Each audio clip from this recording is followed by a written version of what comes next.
एक ब्रज में नई बहू आई बरसाने में।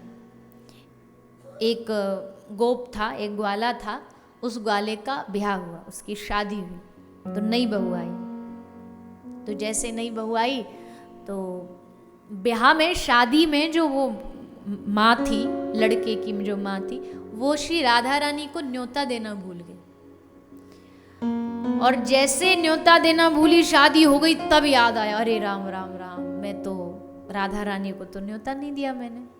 अब घबराई, भागी भागी आई, राधा रानी से बोली मुझे क्षमा करो, क्षमा।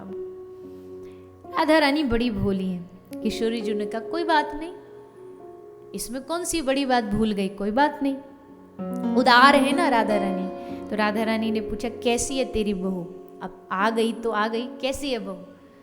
तो सास बोली मैं लेके आती हूँ आपको दर्शन कराने के लिए। तो वो सास गई और जा कर के बहू को लेने के लिए जा रही थी, रास्ते में ठाकुर जी को ये बात पता लग गई। तुरंत भागे भागे उस बहू के घर गए और जा करके उसको मीठी मीठी बातों में उलझा करके उसको सुला दिया और खुद घूंघट करके वहां नई बहू बन के बैठ गए। क्योंकि घूंघट की प्रथा थी, सास के सामने घूंघट खोलती नहीं बहू, तो ठाकुर जी घूंघट करके श्रृंगार करके ओढ़ के बैठ गए। सास आई, बोली चल, चलेगी राधा रानी के दर्शन करने बरसाना? तो मन में तो लड्डू फूट रहे थे, ठाकुर जी के, श्री जी के दर्शन मिलेंगे। बोली हाँ, मुंह हिला दिया। तो सास लेकर के श्री राधा रानी के पास लेकर के आ गई और जाके बोली प्रणाम करो। तो ठाकुर जी ने हाथ जोड़े और श्री राधा रानी को प्रणाम किया। ठाकुर जी एकदम पुलकित हो गए। क्यों? क्योंकि जैसे श्री राधा रानी के चरणों का स्पर्श पाया तो ठाकुर जी के रोम रोम खिल उठे। प्रणाम किया और जैसे प्रणाम किया तो किशोरी जी ने हाथ उठा के आशीर्वाद दिया कि तुम अपने प्रियतम की हमेशा प्यारी रहो। ठाकुर जी बोले यही तो चाहिए आशीर्वाद में, कि हम तुम्हारे प्यारे बने रहें। तो आशीर्वाद दे दिया।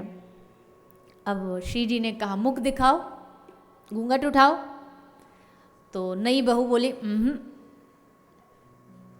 सास बोली तू राधा रानी को मना कर रही है, दर्शन नहीं, मुख नहीं दिखाएगी? तो बोले बार बार नाट जाए, बार बार मना कर दे। सखी बोली कैसी कैसी जिद्दन बहू लाई है तू, बड़ी जिद्दी है तेरी बहू। तो श्री राधा रानी बोली अच्छा एक काम करो, पहले इसको नेग दे दो, नेग देख के शायद खुश हो जाए तो घूंघट उठा दे। तो श्री राधा रानी ने अपना हाथ से एक प्रसादी कंगन उतारा और उस बहू के हाथ में, यानी ठाकुर जी के हाथ में दे दिया और कहा कि अब मुख दिखा दो। फिर नाट गई। राधा रानी बोली कि नेग कम लग रहा है क्या? तो बोली हाँ। तो श्री राधा रानी बोली फिर क्या दूं नेग में तुझे ऐसा? चुप रही। और फिर श्री राधा रानी ने कहा अच्छा नेग में एक काम करती हूँ, नेग में तुझे मैं अपने साथ अपने निज महल में रख लूंगी, ये तेरा नेग। और जैसे ही ठाकुर जी ने सुना तो उनका रोम रोम पुलकित हो गया कि बरसाने में वास मिलेगा हमको श्री स्वामिनी जी के संग निज महल में, जहाँ के महल को ठाकुर जी रोज अपने पीताम्बर से बुहार करते हैं, झाड़ू लगाते हैं, उस महल में। तो ललिता सखी वहीं बैठी। ललिता बोली बड़ी इतरा रही है तू, इतना तो हमारी श्री जी ने किसी को ये मौका नहीं दिया निज महल में रहने का, अब उठा दे घूंघट। और जैसे श्री लाल जी ने घूंघट उठाया, सारे सभा में सन्नाटा फैल गया। सारी गोपी मुंह पर अपनी चुनरी ढक ढक करके हंसने लगी। अरे ये तो अपने प्रियतम हैं, ये तो अपने श्याम सुंदर हैं। श्याम सुंदर बोले देखो, श्री जी से कहा आपने हमसे वादा किया कि आप हमको निज महल में रखोगी, अब इस वादे से मुकर नहीं जाना मुंह दिखाई में। श्री राधा रानी ने कहा ऐसी मुंह दिखाई पर तो श्याम सुंदर मैं पूरा त्रिभुवन वार दूं, सारी दुनिया की खुशियां वार दूं, तो मतलब इच्छा हमारी पूरी ना? बोले हाँ पूरी। और श्री ठाकुर जी लाडली जी के एकदम समीप में आके विराजमान हो गए। पहले जो बरसाना है ना, आप कभी बरसाने गए हो, राधा रानी के दर्शन किया हो, राधा रानी की मूर्ति अकेली प्रकट हुई थी। नारायण भट्ट जी ने उस मूर्ति को बरसाना में प्रकट किया था, अकेली श्री जी प्रकट हुई थी, मतलब श्याम सुंदर नहीं थे, श्याम सुंदर फिर बाद में लाए गए। तो ये कथा वही है कि उसी दिन से, जब से श्री जी ने परमिशन दी ना कि मुंह दिखाई में कि लाल जी तुम हमारे संग विराजो, तब से ठाकुर जी संग में श्री राधा रानी के विराजमान हो गए। आज भी बरसाने में श्री लाडली जी हैं और श्याम सुंदर है। और एक और विचित्र लीला सुनो, आज से कुछ दिनों पहले ही लाल जी की, भगवान कृष्ण की जो मूर्ति है ना, वो खंडित हो गई थी। जो थोड़ा बहुत ब्रज की उससे संपर्क में रहते उन्होंने सुना होगा, लाल जी की मूर्ति किसी कारण से खंडित हो गई। तो लाल जी की मूर्ति बदली गई है अभी, मुश्किल से पिछले साल ही।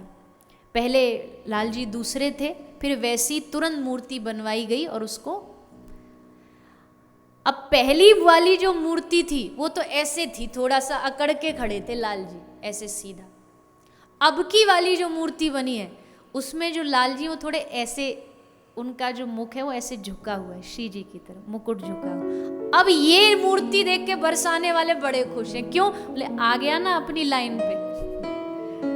पहले अकड़ के खड़ा था, अब देखो हमारी श्री जी की तरफ अपना मोर मुकुट झुका के खड़ा। ठाकुर जी हमेशा जब भी रहते ऐसे, उनका जो मुखमंडल है वो इधर श्री जी के चरणों की तरफ झुका होता। तो कहते हैं देखो आ गया हमारी श्री जी के चरणों में।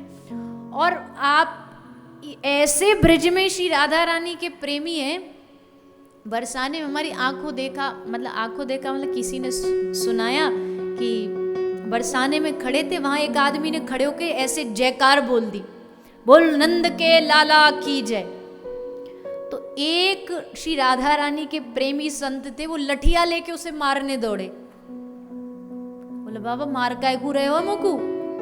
तो बोले तू यहाँ हमारी श्री जी के दरबार में खड़े हो के वह चोर के जय जयकार गा रहे हो? निकल यहाँ से। अगर वाके जय जयकार गाने तो नंदगांव में जाके गा, ये हमारो श्री जी को बरसानो है, या हमारी श्री जी की जय जयकार होगी। जो श्री जी की जय जयकार करेगा वो यहाँ टिकेगा, नहीं तो निकल यहाँ से। तो ये ब्रज के लोगों का भाव। ब्रज में हम बार बार कहते हैं, हम कृष्ण को भी इसीलिए मानते हैं क्योंकि वो हमारी स्वामिनी जी के प्रिय है, नहीं तो हमारा ठाकुर जी से कोई रिश्ता नहीं। वो इस रिश्ता ही इसलिए है क्योंकि वो हमारी स्वामिनी जी के प्रिय है। और ठाकुर जी ने ऐसी अनेक लीला की। भागवत जी में बहुत सारी लीला नहीं है श्री राधा कृष्ण की, पर अन्य ग्रंथों में खूब लीलाएं हैं जहां श्री राधा रानी के भाव को भगवान ने बढ़ाया है। एक बार क्या हुआ, ब्रज में बरसाने में एक बुढ़िया रहती थी जिसका नाम था जटिला। एक कृष्ण की सास भी राधा रानी की सास भी लगती थी, जटिला कुटिला। वो एक अलग कथा है, उस कैसे राधा रानी का विवाह हुआ अभिमन्यु के साथ, वो एक अलग विषय है। तो ये जो जटिला थी, इसको अपने सतीत्व का घमंड था कि मैं पराये पुरुष को ना देखती हूँ ना किसी से बात करती हूँ, और राधा रानी की सब जगह बदनामी करती घूमती थी कि ये राधा ऐसी है, ये राधा कृष्ण से मिलती है, ये करती वो करती। ठाकुर जी से ये रहा नहीं गया। ठाकुर जी बोले अच्छा हमारी स्वामिनी जी की बुराई करती है। तो भगवान ने एक नाटक किया। क्या नाटक किया? एक दिन आए श्री ठाकुर जी और महल में आते ही एकदम बेहोश हो गए, और एक दिन 2 दिन 3 दिन बेहोश पड़े रहे। 3 दिन तक मूर्छित होकर के पड़े रहे। अब मैया घबरा गई, यशोदा मैया क्या करे? तो तब नंद महल में एक बाबा आए, जटा वाले बाबा। जटा वाले बाबा ने कहा मैया तेरे छोरा की इस मूर्छा बेहोशी को दूर करने का एक ही उपाय है। बोले क्या? इस ब्रज की सबसे बड़ी सती महिला अपने माथे पर एक मटका रखे, और उस मटके में भी छेद होगा सारी जगह पर, और फिर उस मटके में यमुना से पानी भर करके अपने घर लाए और एक भी बूंद पानी नीचे न गिरे। ऐसी कोई सती महिला जब आके कृष्ण के सर पे हाथ फेरेगी तब इसकी मूर्छा दूर होगी। तो ब्रज में हल्ला मच गया, बोले ऐसी सती ढूंढो। तो सबसे पहले जटिला आई कि मैं ब्रज की सबसे सती हूँ। बोले चलो, कलश लेकर के भेजा उसको यमुना जी के घाट पर। आई यमुना जी के घाट पर, सर पर रखा और जैसे पानी को सर पे रखा सबरा छेद में से बह के बाहर निकल गया। अब सबके सामने उसकी खूब बेइज्जती हुई। अब कहां से लाएं, कौन लाएं? तब बाबा ने कहा इस ब्रज में एक बड़ी सुंदर कन्या रहती है, क्या नाम है उसका? वृषभानुनंदिनी श्री राधा, उसको बुलाया जाए।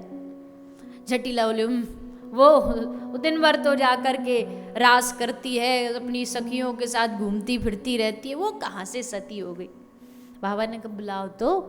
और जैसे बुलाया और श्री राधा रानी ने अपने सर पर मटका रखा यमुना जी से भर के और लेकर के नंद महल तक आई, एक बूंद जल भी उस छेद भरे मटका से गिरा नहीं। सब जय जयकार करने लगे, वृषभानुनंदिनी की जय, वृषभानुनंदिनी की जय। और जैसे वो जल कृष्ण के मुख पर छिड़का गया, ठाकुर जी खिलखिला के उठ गए, हंसते हुए। यानी ठाकुर जी ने श्री राधा रानी का सतीत्व ब्रज में सिद्ध कर दिया कि राधा रानी से बड़ी सती पवित्र कन्या इस ब्रज मंडल में कोई नहीं है। और जो बाबा आए थे वो बाबा कौन थे? महादेव।